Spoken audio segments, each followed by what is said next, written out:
welcome to episode 39 of Lost in Translation with Bobby Martin and Sam Perkins. I won't say as always because we've hit the road a decent amount over the last couple months, but we're coming to you live from our usual location, the WCTV studios in Wilmington, Massachusetts. Bobby, how are you doing today? Sam, I'm great. We are back home, and I'm really looking forward to today's podcast. Yeah, me too, because sitting to Bobby's right, my left, a young man from Wilmington, Mass., who is about to embark on a journey that, statistically speaking, 99.9% of high school athletes do not get to do. And if you check off all the boxes that he checks off as far as when he started the sport, going to a public school, going to a small suburban public with a declining population, it's a lot. It's even fewer than even more than 99.999 from that demographic will not get to do it.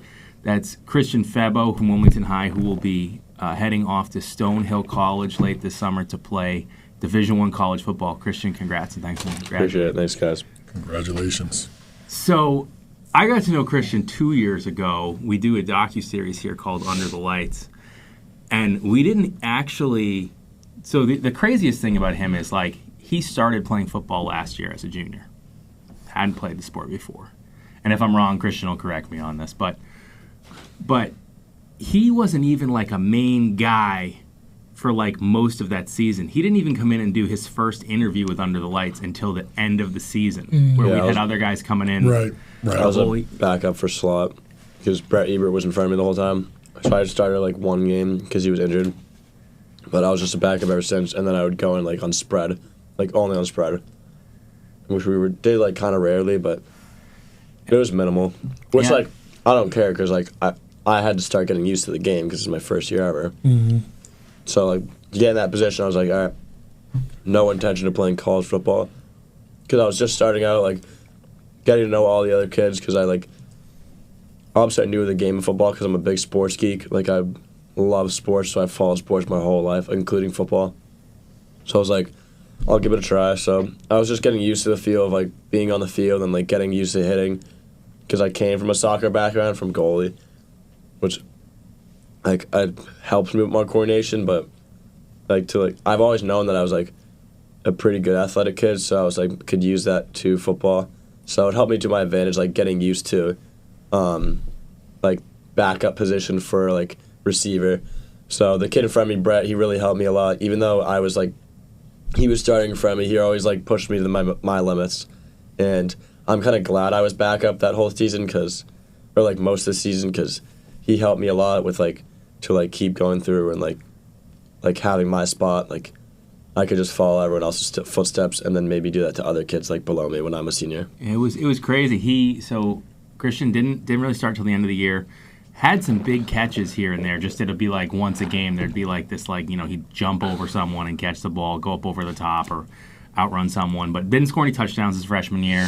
But everybody on the team was saying, and you take it with a grain of salt when it's high school kids because when they're like really athletic, you're like, okay, but really athletic for a high school of like 600 kids, how does that really stack up? Everybody's like, Christian Febbo was the best athlete on the team. Right. The best athlete on the team. And even the coaches were saying that, like, but he just never played. He was mostly a DB. And then this year, from like the first preseason game on, he was about as electric as like a wide receiver at the public school level can be. Scored, 7 touchdowns and just at least once a game would just outrun everybody. It just beat him deep and just I didn't see him get caught from behind ever. So, but How did you come to football from soccer? Because I know you were a soccer kid your whole life. And are you still playing spring soccer? So we're actually 2-0 now. We just had our second game yesterday. We won 2-0. I got a shutout, thankfully, because I'm in goalie. But it's spring league. But it's really competitive because we've been doing it for a while. But we're now in a new league. We were originally in a league called Commissioners. But every year we're really good. So we would go to M-Talk, which is you compete against other leagues once you win that league. This year, it's our final year ever with playing all of our other boys, so it's gonna be kind of emotional because I've been playing with these kids for my whole life in high school and now including this. It's with all the graduated seniors too, so it's kids that have graduated two or 3 years ago maybe. But all those kids have been a core friendship with me. because a lot of them are in college, so they have to come back to play for us. But it's going to be really fun. We're like 2-0 now. We had our first game last Sunday. We beat Marblehead 3-1. And then we just played Methuen last night, which we beat them 2-0. It was freaking pouring out. It was miserable. I was not feeling too great because I was freezing my butts off in that. But luckily we got the dub, and it was 2-0. So, well, we only have like 6 games this season, so it's going to be a very short season. But once we like make playoffs and like try to win our new league in front of everyone, it's going to be really fun because like this is the last time we'll ever doing it. So you said that you grew up with these kids. You grew up playing soccer. So what made you decide last year, these are the friendships you've had since childhood, this is the sport you've played your whole life, to go, you know what? I think I'm going to go out for football and like get my head beat in a sport that I've never played before. Where did that come from? High school soccer, like I was pretty bad. So like I'd always like love to play like spring because it's like kind of the same as high school, but we just have more kids, and like I love like the coaching better and everything else. Is I was never like good enough to be on like the varsity level for high school, so I've always been kind of the backup. So I was like, all right, let me just give football a try because I'm not that too good at soccer, like at my position. So I tried it junior year and it went like okay, and then at the end I was like, all right, I really want to like pursue this, and obviously I had no intention of playing in college, let alone at like the Division I level. But I don't know, like something inside of me, like I hate saying it because it sounds like cliche and I sound cocky, or like everyone's gonna think like, wow, this kid's like a freaking like jock. He's just like, he knows he'll go. But like I knew that I would play at this level because like every single day this was the only thing I was doing. Like whether it's like me like going to the gym every day alone, or going to the field alone, or eating like an unbearable amount to try to gain weight, even though I don't gain a lot of weight because I'm eating. But like all those things like add up, especially when you're alone, because you get, and like you're doing everything alone. Like I don't want to say it, but like I didn't really have any help like of all the stuff I had to do. Like I didn't have to do all that stuff. Like it was an option, but I did it because I knew I wanted to play at this level, and I knew I wanted to go that far. So it was really rewarding to get like offered by Stonehill. So I'm glad it all paid off. No, this is your story is absolutely incredible. In the world of basketball, especially like AAU basketball, all the kids are out there and they're nervous about the opportunities that they could possibly get, or worried about the ones they're not going to get, and they're always their mindset is always on something else, on what's going to happen. What I'm hearing from you is that your mind was focused on, you were positive, you were committed, you were intentional, and it sounds like you had a belief in yourself that you knew that this was going to happen. Yeah. And honestly, I mean, they say athletes are irrational, and I would call this the highest level of being irrational, right? Because, not having played, not having a lot of film, like you're saying, I mean, we would tell any kid that this really isn't, you may not be able to get this opportunity. That's how adults think. But it's amazing the mind of this generation today. You just said no, that's not going to happen, and I mean this is a beautiful story. And to me, so the thing is this: there were a lot of doors that were shut in him as he was going through this senior year, which are shut on most public school seniors, Absolutely. Especially ones that literally haven't started until their senior year. They're at a small public school. Yeah, I had talked to his mom about like, hey, if you guys prep, I think he'll get a Division I scholarship. Like, you guys can figure out. But prep's not easy. It's not easy to get. It's still, even the kids that they want for sports, there's still, a lot of them are having to pay money to the prep. It's not easy. It's an undertaking. But I saw the ability from Christian. And I was, a decently high-level athlete in my own right. You were. I've been, we've been around them. And Christian can run. Like, he can run for a high school kid. And he's never done track, which is... and he runs a 4.540, which is fast for college right now. That's like running a 4.4 in the NFL, like when you get into those degrees. And a college strength and conditioning program is going to be able to get him down to a 4.4. Like, he can run. Right. But it's just nobody had seen him. Yeah. And you go, like, he's going to need to do something kind of right away, because this fall is kind of it. And a lot of schools have already locked locked in, most of them, and they're still going to kind of go like, well, I don't know about the level that they're playing against. And like day one, preseason, he was electric. First game of the season, first touchdown, of his career. And it was just from there, boom. They played a Bishop Fenwick team that's a team that can recruit, that was legit. He burned their whole secondary for like a 60, 70-yard touchdown in that game. And it was like he did everything he could do in that position to potentially get someone to notice him. And I think to me what's really impressive, and we can have him talk about, is that the year comes to an end, though, and it's still kind of like no one's noticed him. Mm-hmm. And a lot of kids are just like, F it after that. And they just pack it in. And like, I kind of was worried that was going to be his mindset. And you understand, you take a hit for a few days, you're down, but like, he kept going, and like, can you talk about the season, Christian, your first year of actually getting to play high school football, and how that went for you and how you were feeling during that season? Yeah, like, I mean, your first year of getting to start, what I mean? Like, it was pretty relieving, and like, before I'll talk about that, like, even after my junior year, like, junior year off season was a lot on me, and like, it sounds like emotionally, but like senior year, after like my whole recruiting process was like done, after all my games were done, like, it was just me, and my family helped me a lot, and so did like God, and he was always by my side the whole time. And there was a lot of dark times that I had. Like, it was literally just, I was kind of like depressed.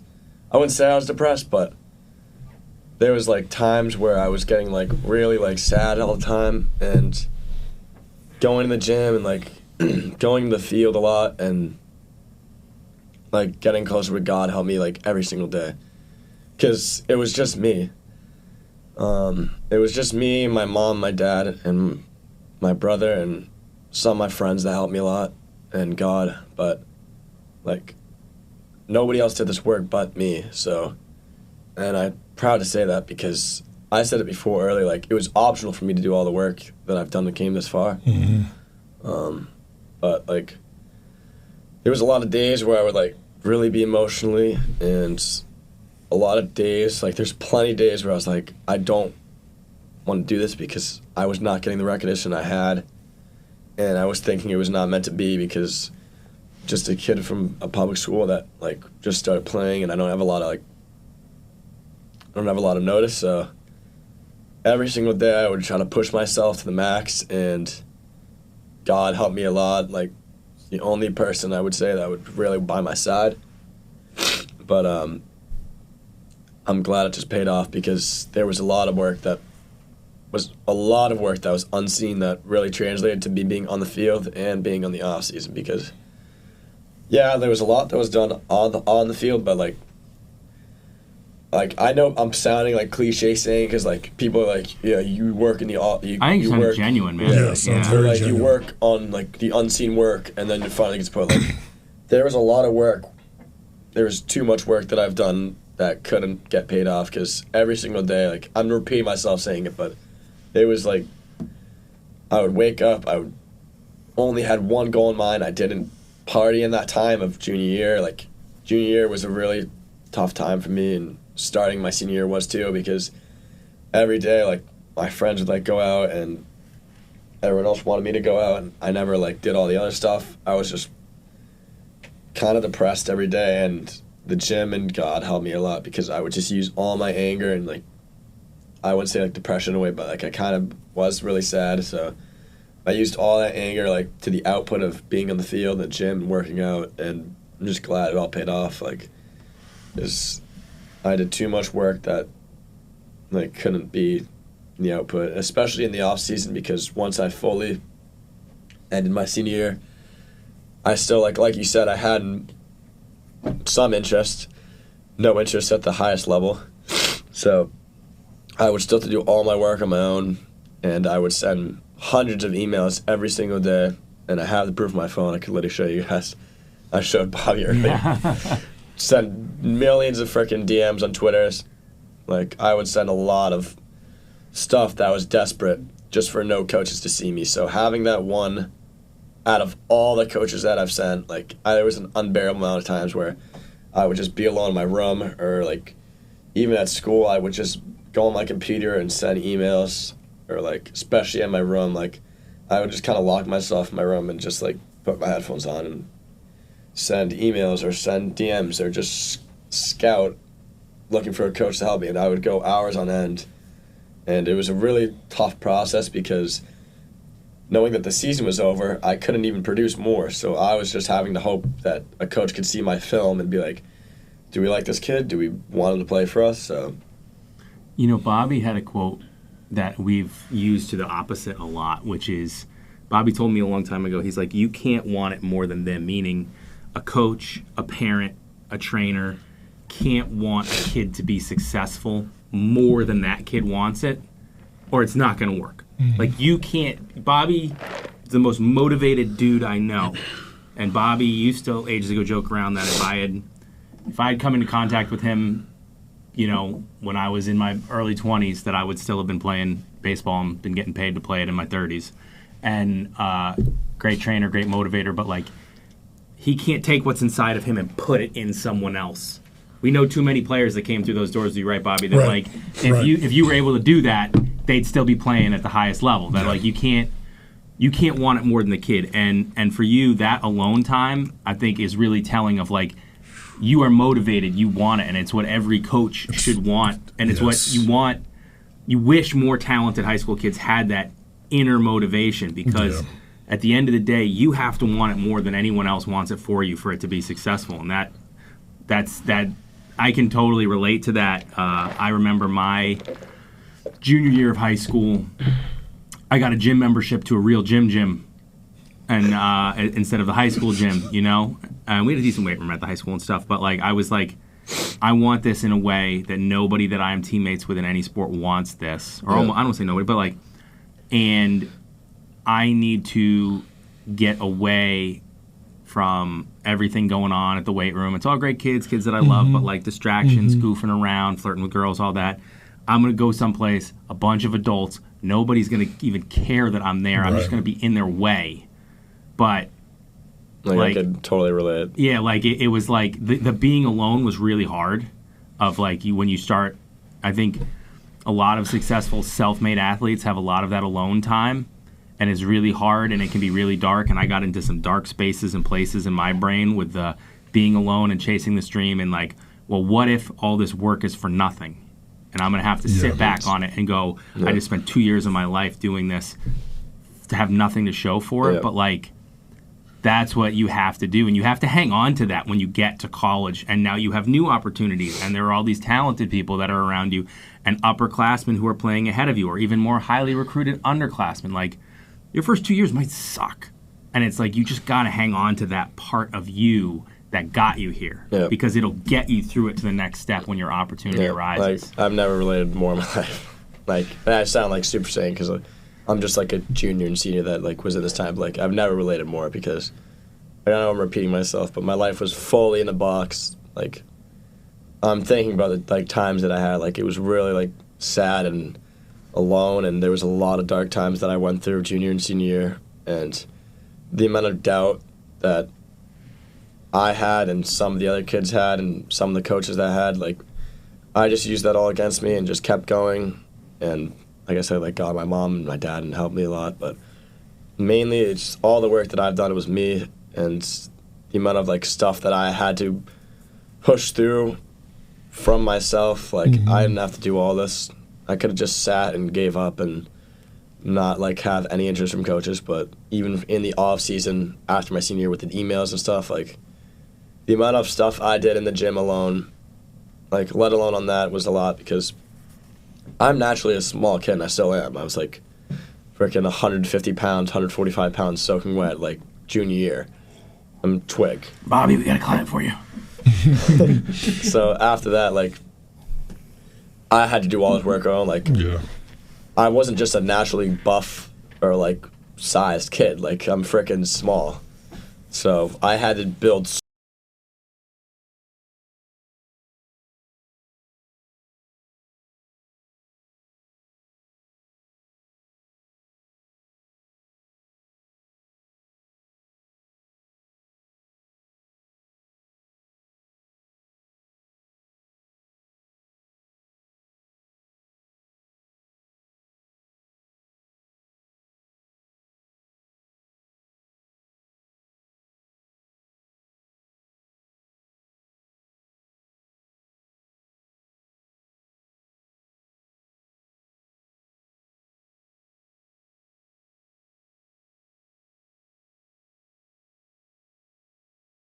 hear you accepting accepting the gifts that you earned because it was you alone in that gym.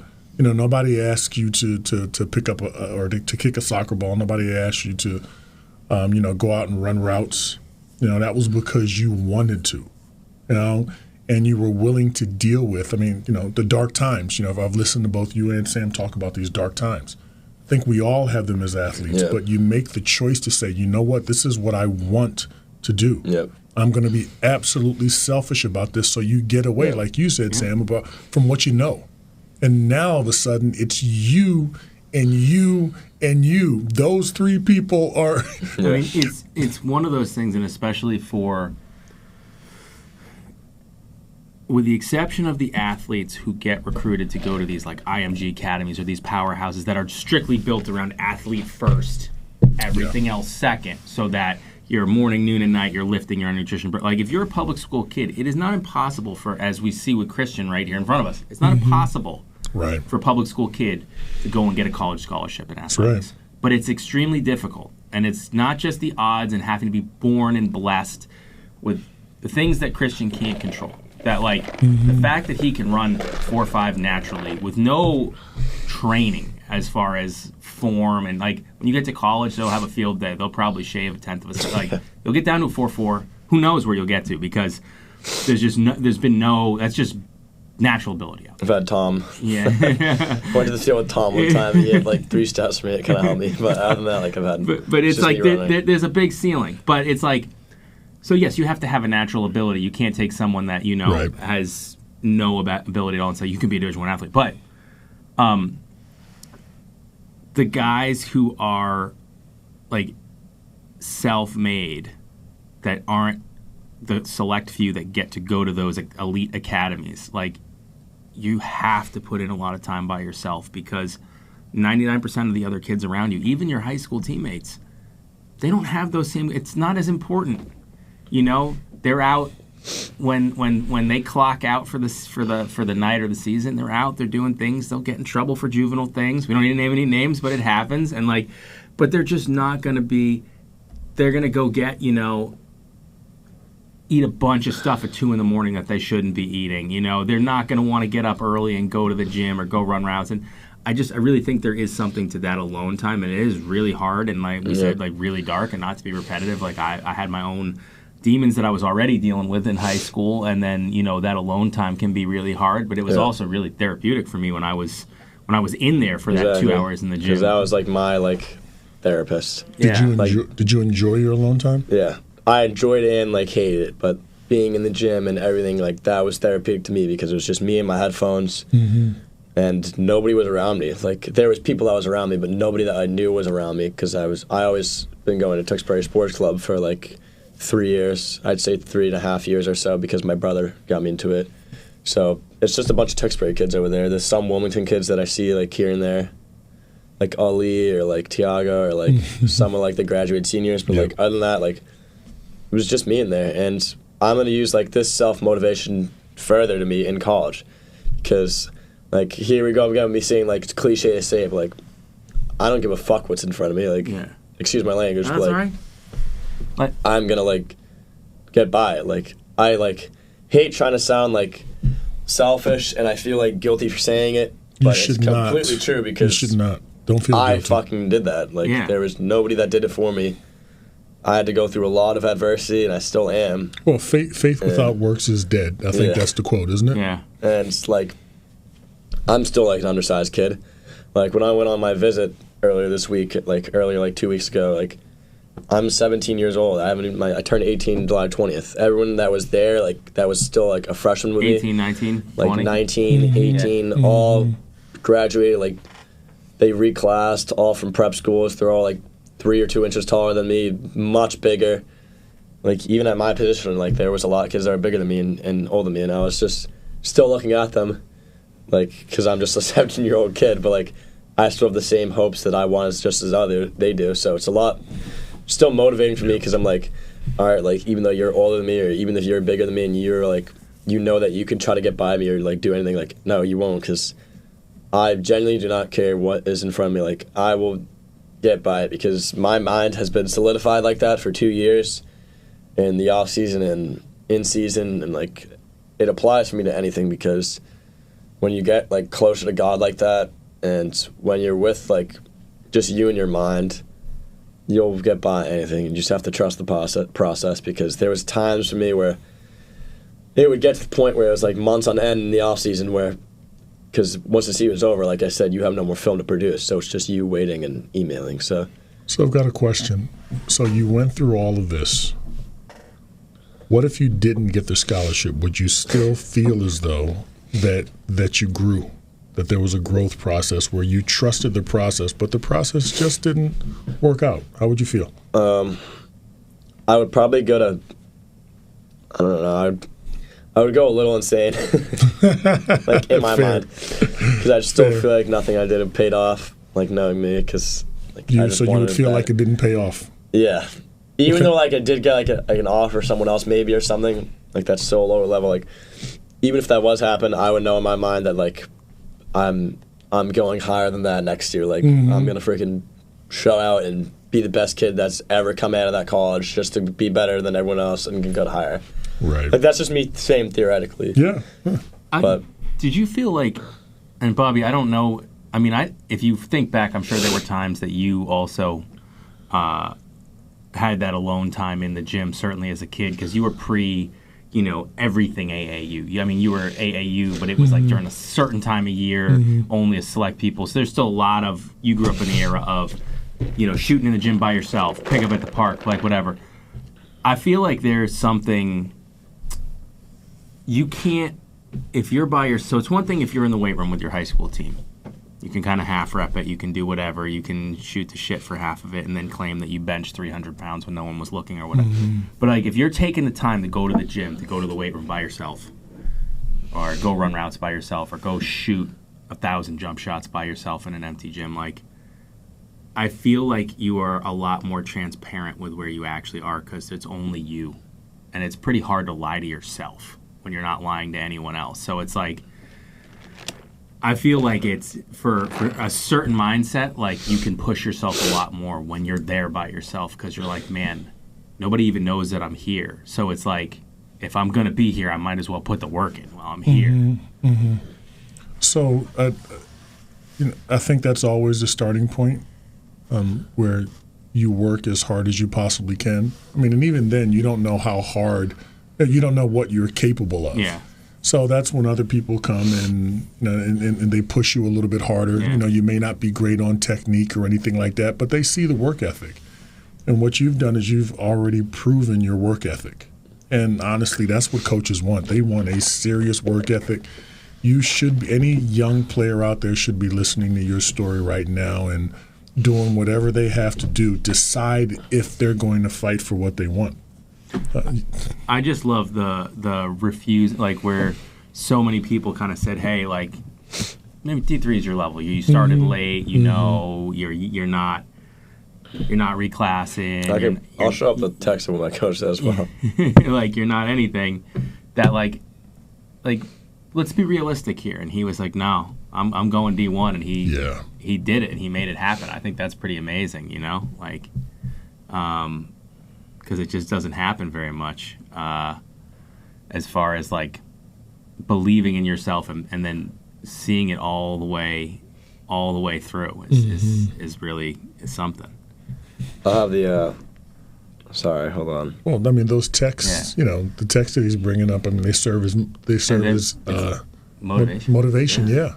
They serve as motivation, and I mean, it's beautiful. How many times have you been told by a coach, it's just not going to work out? Yeah.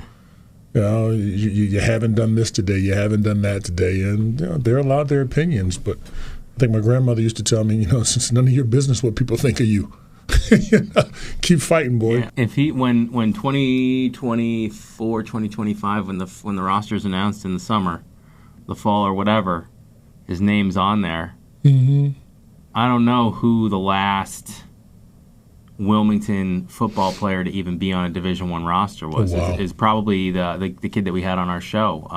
Tyler Roberts. Yeah, Tyler Roberts is probably the last one, and before him, I don't know. I don't know who was before him. From Wilmington. So that's like my brother's pretty good friends with him. That's a pretty That's a pretty impressive, grouping, because it just doesn't.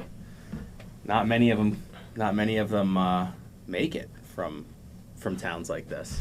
So this was March 29th of 2023. So this was a little bit of junior year. And this wasn't like my coach being like a dickhead to me. Like, he was just being brutally honest with me, because it's true. Like, if I was a coach and if I saw a kid like having the aspirations of playing Division I football as not even stepping on the field before, I would be like, you're not going to freaking play at the high level. Like, you haven't even stepped on the field. You're going to maybe get like D3 offers, but you're not going to like get like a good notice. So he goes, the college stuff we'll take care of. You're not going D1 and you've only played football for 1 year. I think you can 1,000% play in football. Just focus having a great year, and the college stuff will happen after the season ends, which he's totally right, because it did. And like I said, I'll say it again, that's not him coming off being a jerk. Like, that's just him being playing honest. The percentages and playing the, like, I have an athletic kid here, but he's literally never played. Yeah. You didn't even really see the field you didn't really see the field at receiver, which is your best position, until the end of the season. And just, we talked about 99% of kids, period, but like kids that are like, they just picked up the sport their junior year. They really haven't been a starter. The percentage of those kids you're talking about, like, that could then play Division I. I mean, you might be the only kid in Massachusetts next year that's on a Division I roster that's your trajectory, is didn't even start playing till junior year, didn't start until senior year, didn't reclassify or prep, and is on a Division I roster. Like, I'm not, a lot of stuff I might say is hyperbole, but you might be the only Massachusetts kid from your class that next year will be able to say that wasn't like football from the time they were in the crib, or certainly at least from the time they were in high school, like starting as a freshman, like that. It's a pretty amazing trajectory, and one that just, it doesn't happen in this day and age. And I just took like a screenshot of that text, like when I first started as well, like, because when he sent that, like, obviously I had aspirations of playing in college and like maybe playing at that like level, but I, like I said, I wasn't very good. I didn't step on the field a lot. So having him just saying you're not going D1 and you're not going to go at that level, like, it really motivated me, and it really hit me, because it was the hard truth at the time, and it stuck with me. But I was like, I understood what he was saying, but I still looked at that message every single day when I went to the gym alone, or every single day when I was on the field. And I would just put my headphones and work towards the goal that I was doing, and I'm just glad it happened. It isn't that human nature? We don't do things because we're rational. We do things being irrational. We've got to feel it. Yeah. No matter what anybody else thinks, we have to feel it, and we do things because our emotions dictate it. For good and bad. Yeah. I think we eventually throw in some rationality in there somewhere. But I thought your coach was being truthful. That's what it sounded like to me. It didn't sound malicious. It sounded not at all. Like, for literally 99.999999999% of kids that came to him and said the same thing, that had gone the same road as Christian. Yeah, that's no shot what at he him. said. It's a completely accurate thing. It's just Christian, and I have no Christian shame of him saying that. Internally just decided, I'm going to be that 0.0000001% that rewrites the kind of narrative on people in my position. So,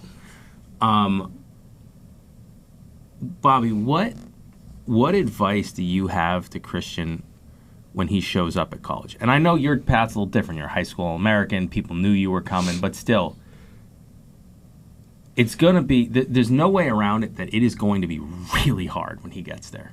And there's going to be days probably when he's out there and it's like, man, I don't know if I can compete with these guys. Everybody's bigger than me. Everybody's older than me. Everybody's coming from more recruiting, higher recruiting profile. It's going to be hard. It's going to be an adjustment. It's going to be living away from home. Like, just what advice do you have to him when he gets there and times get tough? I'm going to tell you, like I told my son, it's never about the destination. It's always about the journey. You've accomplished something that most athletes, 99% was it, Sam? Like 99.9. Okay, Yeah. so 99.9% of those athletes have not accomplished that goal. You're there. Now you got to keep growing. I think that above all, you're going to have to be a willing learner, a willing listener. The coaches are going to say things that you are not going to agree with, and it's going to go against every fiber of your being because you are a natural fighter. You've already proven that. So I think, just learning how to balance your passion and accept their wisdom is going to be the hardest thing you have to do because you may have to wait again, right? And you fought so hard that when you're like that, you don't want to wait anymore. I'm here. There's a lot. The road's a lot longer. Just be patient and keep that attitude of being a fighter. I would say go to everything, even if it's optional. That's how you. Even if you're not getting a lot of playing or any playing time at the beginning, if they're like, "Hey, we have an optional lift tomorrow night," go to the lift. Be one of the first guys that's there. Optional positional stuff, go do it. Volunteer for stuff. Volunteer for scout team if they're taking volunteers. Volunteer for whatever, because your freshman year, your sophomore year, they're not. Those aren't the years. The odds are you're not going to see the field. And it's not that you're not good. It's that it's just the nature of the beast is that they're going with upperclassmen for the most part. And if you keep putting the work in, eventually you'll break through. But you have to be willing for some more of those. I'm not seeing the reward in front of me. Is it going to come? I don't know. But it's don't be late. Go to everything, and also don't be afraid to ask for help. In the classroom, whatever. My freshman year, I all but failed out. I was on scholarship and I just had anxiety and stuff, and it's no one's monitoring you for school, no one's making you go to class, no one's calling your parents if you're and I just stopped showing up because I was so definitely be willing to ask for help of your coaches, your teammates, teachers, whoever. I'm curious, since you're in here now, do you have any favorite memories of the high school football season, looking back on kind of not where your journey began this year, but where you really started to take off? Do you have any favorite memories? Two of them were mainly not about me. One was when we beat Burlington our senior year, and that was when we really had a chance to win the league because Burlington was very good. They had a lot of good receivers. They had a really good QB. I think the kid's only a sophomore, junior, so he's going to be really good throughout this year. But just beating them in the last second where they had to throw a Hail Mary down the field and we just swatted it away. Just beating those kids and finally having a chance to win the league because last 2 years ago we were freaking had one win and 10 losses or something like that, so we were just awful. So having the aspirations as a team of achieving that goal, all of my seniors and all of the teammates that were in that group, there will not be another group like that where we all want the same goal. Every single one of us, including me, was we're winning the league. We just want it as bad as everyone else because we're such a small team in school. So just beating them and beating some of the other kids before that, it really was a core memory because after that, our coach was in a huddle and we beat them there. Our coach was you guys just beat a freaking very good team, blah blah. We have a chance to win the league. Keep pushing. You guys could be the first team to do it now. To win a lot.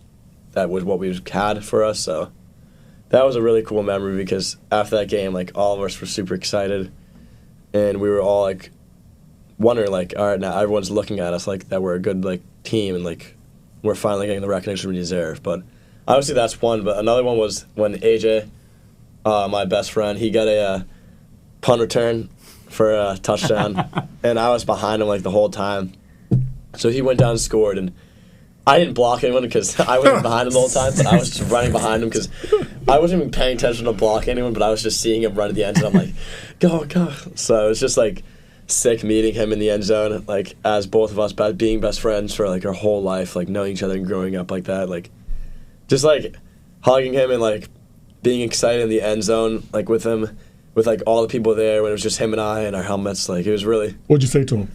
I said a lot of shit. So I know, so to me, it's really fun. It's telling that you ask, what are some of your favorite memories, and none of them are any of his touchdowns or any of his things. It's like my team winning the big game at the last minute, and my best friend scoring a really big touchdown. I think it speaks to someone that is selfish in the we've heard the ways that he's selfish in the ways you need to be, because as a high school kid, any high school kid, but especially in Massachusetts in a public school, you have to be selfish, because the kid, almost no other kid is going to even put in the work to get to the Division I level, let alone get to be good enough and put in that work, because you have to put in so much work on your own.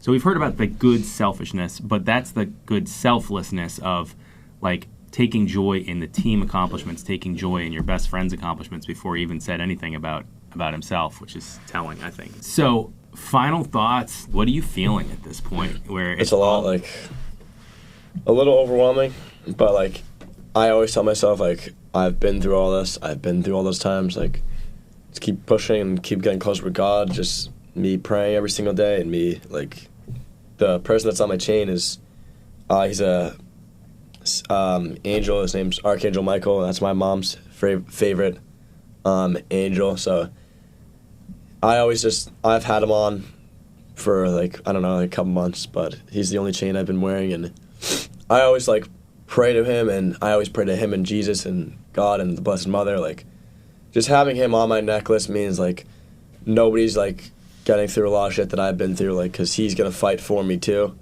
So just believing in him and believing in myself. Like, because I know there's a lot coming up with, like, graduation and me going to Stonehill for summer camps, and, like, me getting with a team and going to college on my own and living in a box and not seeing anybody for that long. Like, I'm just going to trust the process and trust myself and God and have him on my necklace throughout when I play and throughout all my, like, practices and where I've been. Like, I'm just knowing that even though I'm stressed and overwhelmed right now, like, that I know it will all work out in the end. Throughout, like, when I play in college. I was going to leave it on that, but you mentioned your mom, so I need to bring up your mom. Just what would you say about your mom throughout this process? Your mom is a unique individual who loves you a lot. What would you say about your mom? She's helped me a lot, especially when I was alone a lot of the times. She's always talked to me, and she's really been one of the only people that believe in me to, like, especially go at this level, because she would have talks with me where she's like, I know, like, you'll be able to get through it, and I know you'll be able to, like, push through and, like, make it where you want to be. So just having her tell me that when no one else would tell me that, or when no one else would, like, check up on me, or, like, just having her and God, like, be with me the whole time was really reassuring and relaxing, and it, like, helped me notice that, like, there's someone that believes in me at least, so I'll keep going just for them and for my own sake. So just having them talk to me like that, and having her talk to me like that, like, believe me, it really was, like, really good. She still does. It's nothing like a mom, man. Yeah. Ride or die. That's your ride or die right there. Kim Febbo is definitely ride or die for Christian. Christian, once again, thank you for joining us today, man. We're really excited to see the next step of your journey. We're really appreciative of you being here. I appreciate you guys. Thank you. Great job, man. Great job.